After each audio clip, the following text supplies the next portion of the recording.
Madame, Monsieur, bonjour. Merci de nous rejoindre à la une de l'actualité. La cérémonie de remise du prix du président de la République destinée aux enseignants-chercheurs et aux étudiants universitaires a débuté ce matin.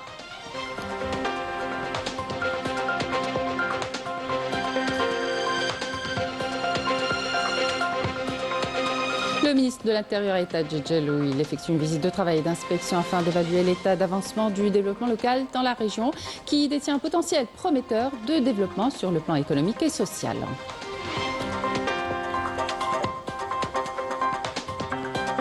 L'Algérie salue à Genève lors de la 78e session de l'Assemblée mondiale de la santé l'aboutissement des négociations du traité sur la prévention, la préparation et la riposte aux pandémies et s'engage à ne ménager aucun effort pour la réalisation des objectifs de développement durable.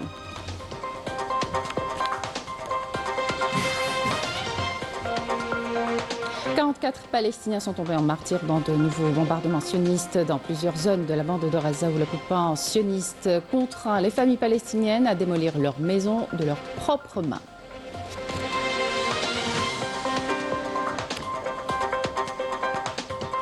Et alors que l'opinion internationale se mobilise contre les crimes de l'occupation sioniste à Gaza, le Marzan poursuit sa normalisation avec l'entité sioniste suscitant l'indignation d'une large frange de la société. Bienvenue à tous. On débute ce journal avec la cérémonie de remise du prix du président de la République destinée aux enseignants-chercheurs et aux étudiants universitaires qui a débuté ce matin. La cérémonie présidée par le Premier ministre Nader El-Arbaoui au pôle scientifique et technologique Martyr Abdelhafid Haddadine à Sidi Abdallah en présence de membres du gouvernement dans la catégorie des enseignants-chercheurs. La première place est revenue à Azioun Ammar, chercheur au Centre de recherche en biotechnologie, tandis que la deuxième place est revenue à Khadir Zinedine et la troisième place au chercheur en eau du ministère de la Défense, le colonel Jouler Atof. Dans la catégorie des étudiants universitaires, la première place est revenue à Hadj Bouzid Amel Imen, la deuxième place à Ben Salem Ahmed Elias et la troisième place à Reyhan Narjas.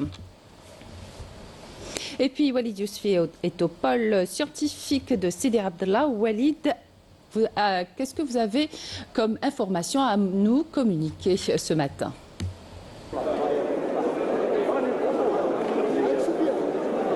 Alors oui, effectivement, Amina, nous nous trouvons au pôle scientifique et technologique de Sidi Abdallah pour la cérémonie de remise des prix du président de la République pour les chercheurs innovants. Alors au total, ce ne sont pas moins de 6 lauréats qui viennent à peine d'être récompensés. Donc 3 chercheurs et 3 étudiants sélectionnés pour leurs projets dans différents domaines, donc l'intelligence artificielle, la santé, l'agriculture ou encore les technologies de pointe. L'objectif étant évidemment de promouvoir et de stimuler donc l'innovation, la recherche en Algérie, tout en donc, encourageant les jeunes talents algériens. Voici donc ce que l'on pouvait dire sur la situation. Nous reviendrons vers vous avec plus de détails dans nos prochaines éditions. Merci à vous, Walid Yousfi. Mandaté par le président de la République, le ministre d'État, ministre des Affaires étrangères, Matar Taf, est arrivé aujourd'hui à Bruxelles pour participer aux travaux de la 3e réunion des ministres des Affaires étrangères de l'Union africaine et de l'Union européenne qui se tiendra demain. Les travaux de cette réunion ministérielle porteront sur l'évaluation des projets réalisés dans la mise en œuvre des résultats du 6e sommet Union africaine-Union européenne tenu en février 2022. L'accent sera mis sur les engagements pris lors de ce sommet en vue de renforcer le partenariat afro-européen dans les domaines de la paix, de la sécurité et du développement durable sous toutes ses formes. Le ministre de l'Intérieur, Brahim Red, est à Djedjelou. Il effectue une visite de travail et d'inspection afin d'évaluer l'état d'avancement du développement local dans la région. Brahim Red a affirmé que cette visite s'inscrit dans le cadre de l'attention accordée à cette wilaya par le président de la République visant à soutenir le développement social et économique de la région. Au début de la visite, Red a assisté à une présentation globale sur les indicateurs et les perspectives de développement de la wilaya ainsi que des principales préoccupations relevées en présence des autorités locales. Le ministre a salué le potentiel prometteur de développement de la wilaya sur les plans économiques et sociaux, notamment à travers les projets structurants en cours qui permettront à la région de jouer un rôle régional de premier plan.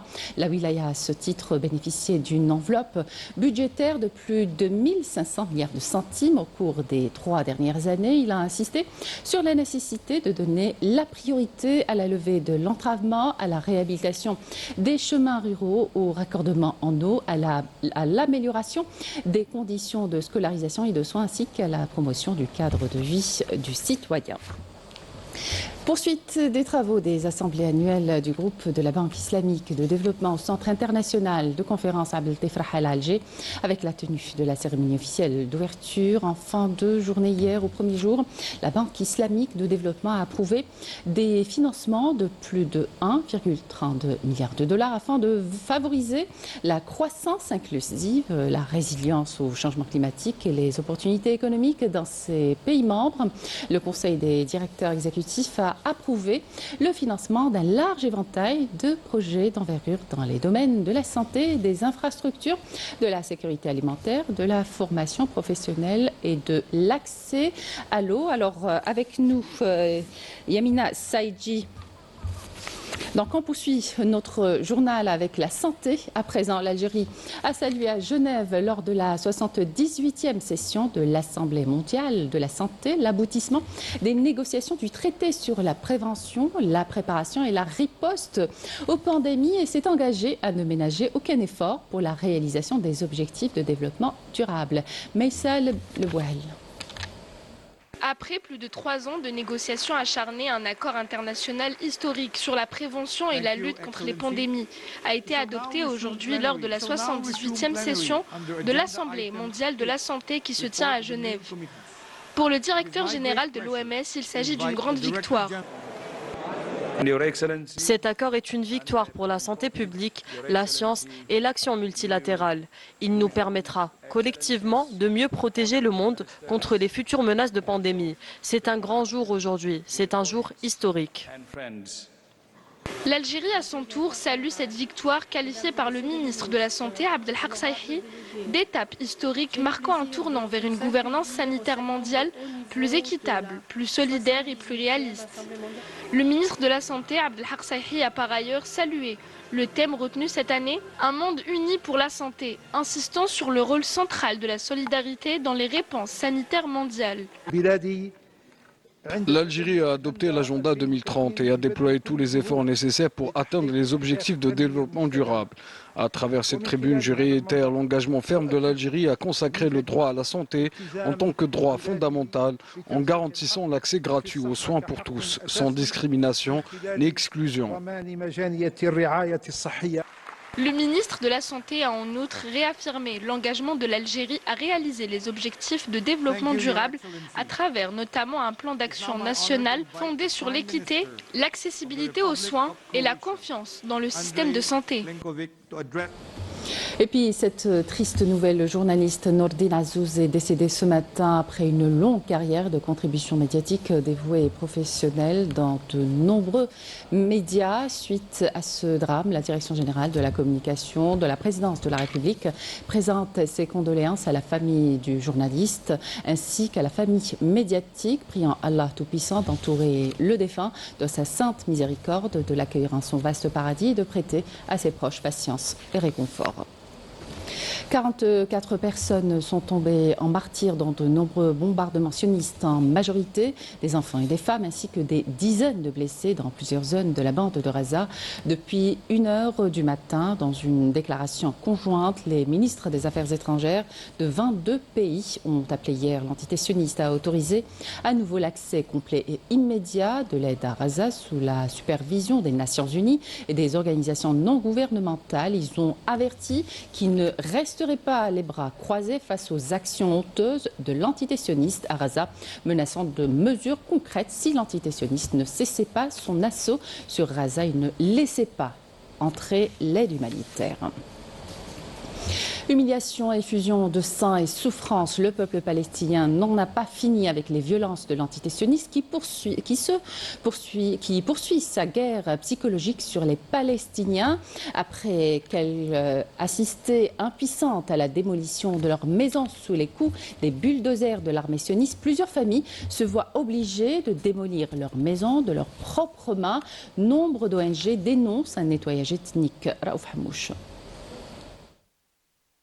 L'entité sioniste est passée à un autre cran dans l'horreur. Plus rien ne l'arrête après les spoliations et la politique de la terre brûlée. L'occupation sioniste contraint les familles palestiniennes à démolir de leurs propres mains leurs maisons. Dans plusieurs quartiers Al-Quds Est notamment, sur Bahel Wadi El-Djouz, les murs qui abritaient parfois plusieurs générations se sont effondrés sous les coups de leurs propres habitants. L'occupation sioniste poursuit ses efforts pour déplacer les familles palestiniennes et vider la ville sainte de ses résidents palestiniens autochtones. Cette politique cruelle a laissé plusieurs familles sans toit avec un préjudice psychologique insurmontable. Dans le même temps, les colons sionistes s'approprient les terres palestiniennes et construisent leurs maisons. En outre, l'entité sioniste qui détruit tout sur son passage cible sciemment le système de santé. Après avoir mis hors service l'ensemble des hôpitaux du Nord, l'armée sioniste a bombardé le principal dépôt de médicaments encore fonctionnel dans la ville de Khan Younes au sud de l'enclave. Ce nouveau bombardement menace davantage la vie des patients et des blessés et compromet la capacité des hôpitaux à assurer les soins d'urgence. Le tout dans un blocus strict qui empêche l'entrée des médicaments et du matériel médical de première nécessité.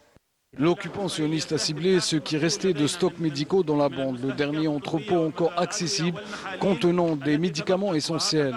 Avec cette frappe, il représentait à lui seul près de 60% des réserves médicales restantes dans l'ensemble du territoire. Dans une bande de Gaza déjà asphyxiée par le blocus et les bombardements, l'effondrement du système de santé sonne comme une condamnation silencieuse pour des milliers de blessés et de malades qui luttent désormais contre l'abandon. Et alors que l'opinion internationale se mobilise contre les crimes de l'occupation sioniste à Gaza, le Makhzen poursuit sa normalisation avec l'entité sioniste, suscitant l'indignation d'une large frange de la société, répression des militants palestiniens, procès jugé inique et arrestation arbitraire. Le Front marocain de soutien à la Palestine dénonce une dérive autoritaire tandis que la contestation citoyenne prend de l'ampleur. Amira Safta. Alors que le monde s'indigne face aux crimes sionistes perpétrés à Gaza, le régime du Makhzen, lui, choisit de persister dans la voie de la normalisation avec l'entité sioniste, au mépris des principes universels, de justice et des aspirations de son propre peuple. Le Front marocain de soutien à la Palestine dénonce une dérive devenue structurelle. Le Maroc ne se contente plus de liens diplomatiques avec l'entité sioniste. Des navires sionistes accostent librement dans les ports, pendant que d'autres nations ferment les leurs. Pire encore, cette politique s'accompagne d'une répression brutale contre toute voix dissidente. L'arrestation récente du militant Ardouane El-Qastit illustre cette logique répressive, où l'engagement pour la Palestine devient un crime et le silence une injonction d'État. Mais le peuple, lui, ne se tait pas. À Tanger, au cœur même des tribunaux, la contestation s'élève. Militants des droits humains, avocats, citoyens, tous dénoncent une justice instrumentalisée. Un régime qui confond patriotisme et allégeance.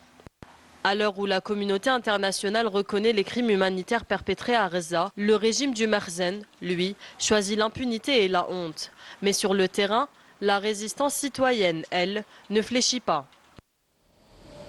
Retour en Algérie pour parler de football. Le MC Alger, large vainqueur de l'ES Sétif, 4-1 hier en clôture de la 26e journée de Ligue 1 Mobilis de football, a repris seul les commandes du championnat. Un large succès qui permet au MCA, avec 49 points, de s'emparer seul de la première place du classement avec 3 longueurs d'avance sur son dauphin, la JSK, en plus d'un match en retard à livrer vendredi prochain contre son rival de toujours, l'USM Alger. La saison du tourisme saharien touche à sa fin avec un bilan satisfaisant, un total estimé à plus de 186 000 visiteurs vers les wilayas du sud, notamment Béchar. Je vous propose de découvrir un des trésors culturels et historiques de la région et une partie importante de son patrimoine, Rsar Mourel, un vestige qui a pu résister aux aléas du temps. Ouaria Karim et Rina Lorari. Joyau architectural de la Saoura, Qsar Moughel est bien plus qu'un simple vestige. Il représente un témoin millénaire de l'habitat saharien, construit avec des matériaux répondant aux spécificités géographiques, climatiques et sociales d'antan. Ses couloirs étroits, ses arches en terre crue et ses plafonds en bois de palmier racontent la vie quotidienne des anciens habitants, adaptés au climat rude du désert. Le Qsar est entouré d'un mur fortifié comportant 4 tours de surveillance, assurant ainsi sa protection. Cette muraille abrite 6 passages menant directement à la place publique, facilitant l'accès et la circulation au sein du Qsar. Dans ce décor authentique, chaque pierre, chaque recoin et chaque détail raconte le savoir-faire ancestral des bâtisseurs d'autrefois. Aujourd'hui, alors que le temps semble suspendu entre ces murs empisés, ce Qsar rappelle l'importance de préserver et de valoriser un patrimoine qui a su résister au siècle. Le Qsar est construit en argile et en pierre avec des murs épais qui offrent une isolation thermique naturelle, bénéfique aussi bien en été qu'en hiver. Bien qu'une petite partie ait été restaurée, le Qsar nécessite une véritable opération de restauration afin de sauvegarder ce lieu chargé d'histoire.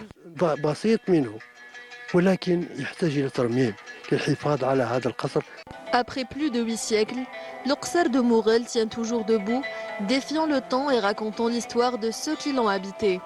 Chargé de mémoire, Qsar Moughel est un patrimoine archéologique qui doit être sauvegardé. Et voilà qui termine cette édition. Merci de votre attention. Excellente suite des programmes sur Canal Algérie.